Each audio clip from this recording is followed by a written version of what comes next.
Hello, Annie. Hi, Annie. We're just going to make a few brief statements. I'm Sigrid McCauley. I'm Annie Farmer's. Sure, sorry. I'm Sigrid McCauley. I'm Annie Farmer's attorney. Today was a towering day for justice. As we saw, Ghislaine Maxwell was sentenced to 20 years in prison for the crimes she committed against these survivors and so many others. Today showed us that individuals can be held, that the chorus of voices of these survivors prevailed and showed accountability. It's really a victorious day for justice. And on behalf of all the survivors we've represented, we want to thank the prosecutors for their fierce and relentless pursuit of justice here. We want to thank the judge for being just and true and thoughtful. And we want to thank all of you for never stopping and continuing to pursue this story and make sure that their voices were heard. So now Annie's going to make a few statements. How did the survivors feel about Maxwell's apology? I think they can probably speak to that, but personally, for me, that was not an apology. She once again did not acknowledge her crimes, did not take responsibility for them in any way, so that was really disappointing. May this sentence demonstrate that it is never too late for the truth to come out and never too late for there to be accountability. If you're someone who's experienced sexual abuse or exploitation and did not feel safe to report those crimes, or were not believed when you did, or were told that the perpetrators would not be held accountable, this is for you. There's still a lot of work to be done on this issue, but in this fight we need to celebrate the victories, and today this is a big victory. The truths about these crimes, about child sexual abuse and exploitation, are deeply uncomfortable. They happen more frequently than we want to acknowledge, and often perpetrators, as we saw in this case, are not strangers in vans. They're the people that live in our communities, and they're people often in positions of power. Maxwell and Epstein were predators who were able to use that power and privilege to harm countless individuals, and for far too long, the institutions that should be protecting the public were instead protecting them. And I still hope that we find out more about how that was allowed to occur. We know that historically, though, that this has happened in many organizations, in many institutions, that predators are protected, in churches, in political groups, in the foster care system. And so I just hope that this sentence can be another sign that voices are coming together and saying no more.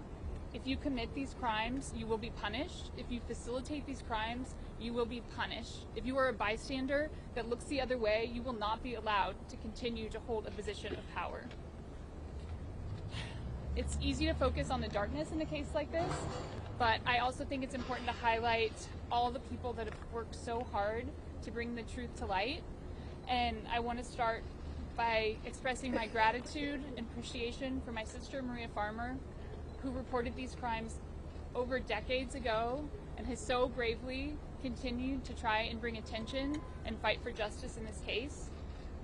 For the other women who spoke in the courtroom, I am so grateful. For the other survivor sisters that I have met on this journey who have worked so hard to make this happen, I am incredibly grateful. This would not have happened without so many voices coming together. I am so incredibly grateful for my team of attorneys, most especially Sigrid McCauley, who has gone above and beyond at every step of the way to support us and encourage us that this could happen. For Brad Edwards and his team, for the media who were, really, I think, continued to tell the story and try and bring attention to this case. To the agents who worked so hard and dedicated themselves these last few years to the Maxwell case, and to the fierce team of prosecutors who took a chance to bring this to trial and to show that she could be held accountable for this heinous scheme. So, how did you feel speaking in court, Annie? How did you feel speaking in court? It actually felt very powerful to finally have a chance to speak and have my voice on the record. And say the things that I wanted to say about how her crimes had impacted myself and the people that I know and care about. Annie, how did you feel listening to her in court? I'll just say one more thing. That her statement felt like a very hollow apology to me. She did not take responsibility for the crimes that she committed, and it felt like once more her trying to do something to benefit her, and not at all about the harm that she had caused. Is 20 years long enough, Annie? Is 20 years long enough? We're very happy with this. Thank you. Thank you. So everyone, thanks for, yeah, I'm Brad Edwards, and over the course of the last almost 15 years, I've represented over 60 of Jeffrey Epstein's victims. Brad Edwards. And this is a major victory, not just for Annie Farmer and Kate and some of the others who spoke today, but also for the dozens of other victims. I'm not only involved in this sex trafficking operation, but that are being trafficked worldwide. I think that it sends a really powerful message to conform with the law and to be deterred from engaging in any form of conduct like this, whether you are the facilitator, groomer, perpetrator, whoever you are. Nobody is above the law, and I think that's the message that everybody understands very loud and clear today. I think our system works. It took a long, long time, longer than we wanted it to, but today is a good and positive day and tells us that our country's still intact and our system, it really has worked the right way. How about Bill Clinton? How about Bill Clinton? Look, there's a lot of people that have a lot of information we've said for a long time. They know things, and they should be speaking, and the time is now. And if they're continuing to not speak, they're hurting victims, they're hurting survivors, they're not helping. So we could sit here and yell out names of a lot of people who have a lot of power and prestige, and they hide behind that and instead don't come forward and just do the right thing like a normal, good human being. There are people that are coward, and I wish that they would come forward, and maybe that's one of them. I do think that some people who have not been acknowledged today, such as Courtney Wild, this doesn't happen without her. Virginia Roberts, it doesn't happen without her. Maria Farmer, it doesn't happen without her. Sarah Ransom, doesn't happen without her. It took a team of survivors, very courageous people who sacrificed their lives, their privacy, their children, in order to see that justice was done for Jeffrey Epstein and for Ghislaine Maxwell, some of whom just can't be here today. But there's many, many that deserve recognition. In addition to the lawyers and this wonderful judge who issued a very deliberate and fair decision on the bench just now. And in fact, Ghislaine Maxwell's very lucky because she was prosecuted for a very distinct set of crimes, and there were many other crimes out there and many other victims that she could have been charged with. So on a very conservative indictment, she's getting 20 years. So that doesn't sound lucky, but in the course and scope of what she did, it is. Do you think the judge was impressed by Ghislaine Maxwell's statement and that she could have given her 50 years? I can't imagine that anyone was impressed by Ghislaine Maxwell's statement. It was probably the closest thing she's ever come to acknowledgement of anything in her life, but it was passive acknowledgement. She acknowledged somebody else's pain, but not that she caused it. And obviously, she was the perpetrator of the crime. To think that she's being charged for something that Jeffrey Epstein did is arrogant in and of itself. She was charged with the crimes she committed and only a fraction of them.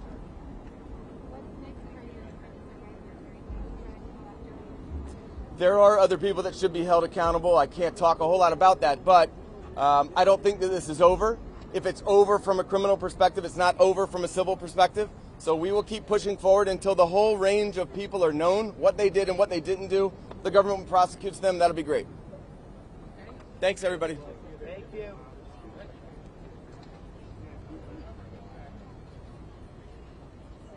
Moving on.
are the reason. You're just, as bad as Ghislaine. You guys let this happen. The media let this happen. I came forward to the media in 2016 and you guys did nothing. A lot of you. How do you feel about And I really hope that a lot of lessons are learned, and for anyone thinks that you can violate another human being, I really hope. Careful with the snacking. Snacking's not good. People lose their teeth like that. You feel good with the verdict? How do you feel about her speech? How do you feel about her speech? How do you feel about what she said? How do you feel about the fact that she was against marriage?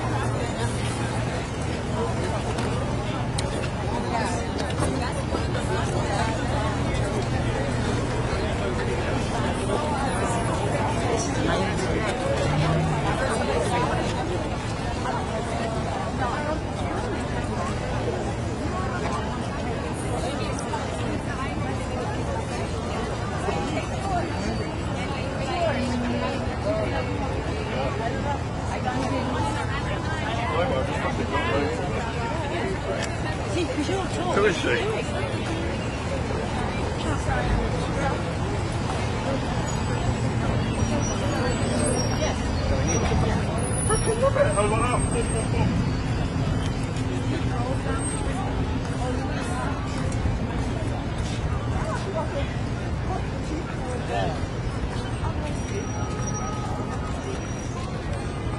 Not taking any questions, so those are the rules of engagement.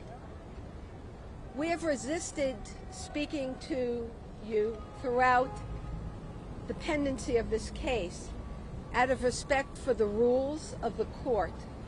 But as you can see now, the mask is off. Our client, Ghislaine Maxwell, has been vilified, pilloried, and it left little room for her to be treated fairly, because even before she stepped forward into this courthouse, she was being tried and convicted in the court of public opinion. Ghislaine will appeal this case, and we are confident that she will prevail on appeal. We all know that the person who should have been sentenced today escaped accountability, avoided his victims, avoided absorbing their pain, and receiving the punishment he truly deserved. Clever and cunning to the end, Jeffrey Epstein left Ghislaine Maxwell holding the whole bag. Ghislaine Maxwell should never have been denied bail. She has endured the most unusual and severe conditions of pretrial detention in solitary confinement. We recognize that the public at large has little sympathy or compassion for inmates. That, of course, is until they themselves or members of their families have brushes with the law and find themselves in the midst and thrust into the criminal justice system. Ghislaine's treatment for 22 months in solitary confinement, and recently again, was abhorrent. The conditions in the MDC, even mentioned by the judge, are reprehensible. For those of you in the press, if you need a story, if you want a story, there is your lead. I urge you to run with it. Ghislaine Maxwell is a truly extraordinary person. She has been sentenced to an extremely long term of imprisonment for a 60-year-old woman who has shown no involvement whatsoever in criminal activity for the better part of the past 20 years or anything before the conduct of conviction.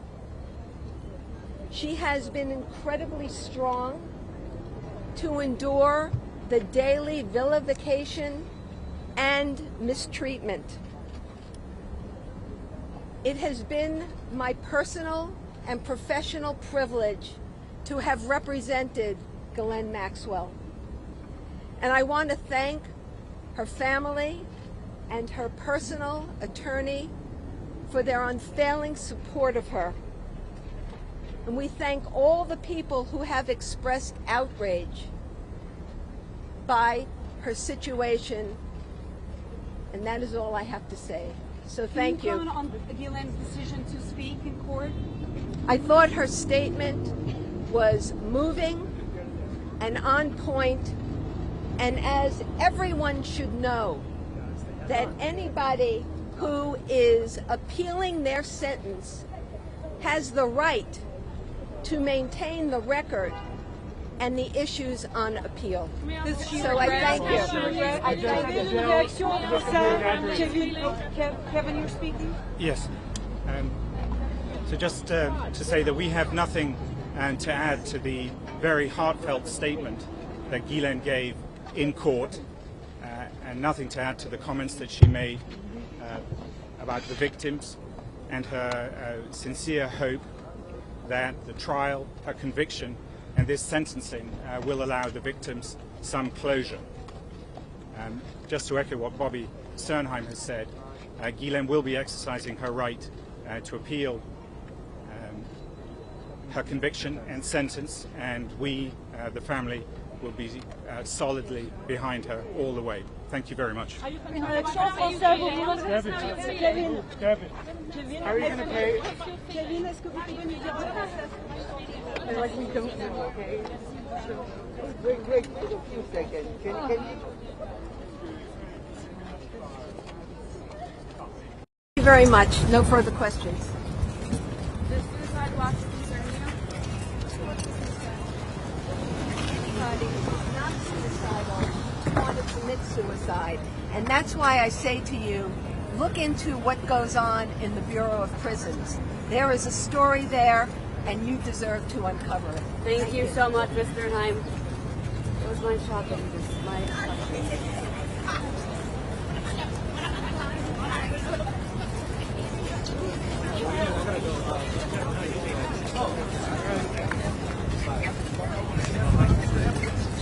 How are you feeling today? There's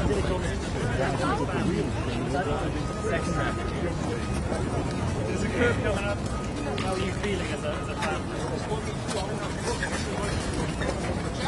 Guys, it's a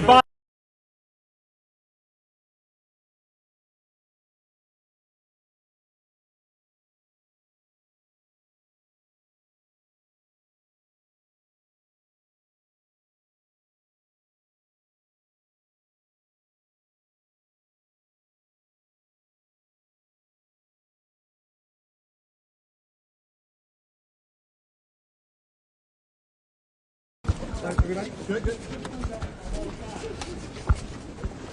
This has been a long, long journey. So, what's next? He's appealing, of course. You're going to appeal? Are you worried about suicide? Yes. You're going to get hurt. One of you is going to get hurt. Okay. Hey, Rachel, dive before she finishes her sentence. Sorry.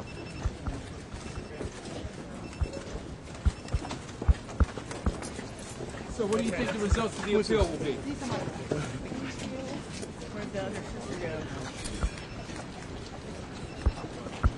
Somebody's table.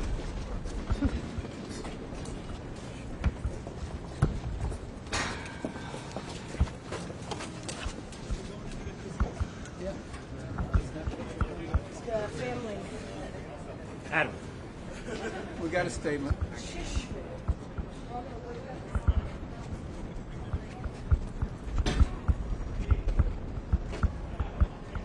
Oh, Sarah has to get the phone? Yeah.